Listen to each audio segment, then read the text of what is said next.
Hi everyone, আজকে আমি বানাবো পালং ধনিয়া চিকেন। তার জন্য তো চিকেন অবশ্যই লাগবে, আর লাগবে পেঁয়াজ, আদা, রসুন, লঙ্কা। একটা ভালো পেস্ট করে নিতে হবে। এরপরে পালং শাক এবং ধনেপাতার সাথে একটু টক দই মিশিয়ে ওটারও একটা ভালো মিশ্রণ করে নিতে হবে।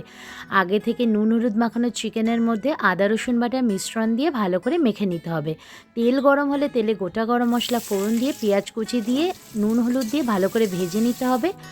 পেঁয়াজ ভাজার পরে ওর মধ্যে আদা রসুন মাখানো মশলাওয়ালা চিকেনটা দিয়ে দিতে হবে। এরপরে ভালো করে নেড়ে চেড়ে একটু ঢাকা দিতে হবে। একটু কষিয়ে আসলে তার মধ্যে অ্যাড করতে হবে জিরে গুঁড়ো, ধনে গুঁড়ো, গরম মশলা গুঁড়ো। ভালো করে নাড়িয়ে নিয়ে তারপরে পালং শাক এবং ধনেপাতা মিশ্রণটা অ্যাড করে দিতে হবে। আর দেখো অলরেডি কি সুন্দর একটা সবুজ কালার চলে এসছে। এরপরে গ্রেভির জন্য একটু গরম জল অ্যাড করতে হবে। খুবই অল্প সময় তৈরি হয়ে গেল ভীষণ টেস্টি একটা রেসিপি পালং ধনিয়া চিকেন। দেখা হচ্ছে পরের ভ্লগে। টাটা।